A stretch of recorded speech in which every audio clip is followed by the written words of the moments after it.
Hollow Knight is 5 years old. To celebrate, I'm going to explain why this game is one of the best games in existence, better than games like Minecraft and even the Shrek Xbox game. There are many aspects of this game that make it great, like the exploration, combat mechanics, art, lore, platforming mechanics, and more I won't cover since this video gets so long to the point where I won't be done talking until after the game is legally old enough to drive. I don't know if Silksong will be out by then, but that's a discussion for a different day. Speaking of daytime, the sun is in space, which is where people like exploring. You know what else people like to explore? Abandoned Bug Kingdom.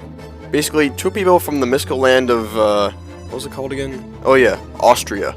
Yeah, they made this huge kingdom for players to explore.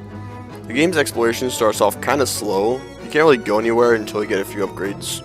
Some people gave up at this part because they felt it was boring, but I personally didn't have any issues with it. Once you get a few upgrades like Vengeful Spirit, Mothwing Cloak, and Mantis Claw, you can go a lot more places. You can go to the City of Tears and get the Desolate Dive ability, allowing you to go to places like the Crystal Peak. You can go to the Howling Cliffs and, well, you can't really do a lot there yet. You can also go to the land of Cobwebs, Spiders, and Suffering, otherwise known as Deep Nest.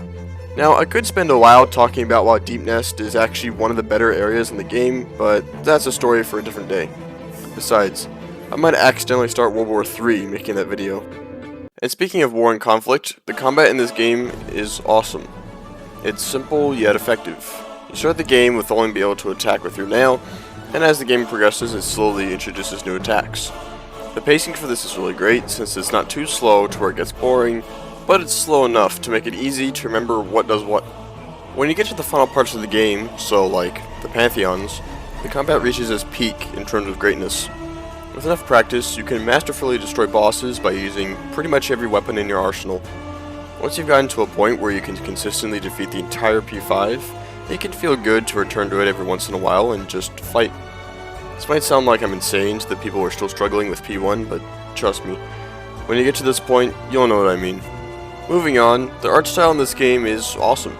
Basically, Art Gibson, the main artist for the game, would draw whatever came to mind in his sketchbook. He would use a photocopier to get his drawings on a computer, at which point he would clean up the drawings with image editing software. To save time, most of these drawings were pretty simple, making them easier to animate, which is a pretty common practice for making traditional animations. And I've got to say, it works well. It looks good and appealing, and plus the simplicity of the characters makes it much easier to market the game.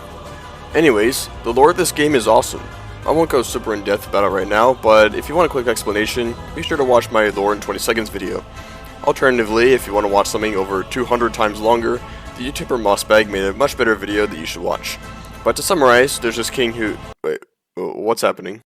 Hi, my name's Ccmaci. I'm a Hollow Knight lore tuber, but recently I stumbled upon a daunting revelation. Hollow Knight lore rhymes with Hollow Knight Schmore, so I am now on the official Foxy Robo YouTube channel announcing my denouncement of Hollow Knight loring.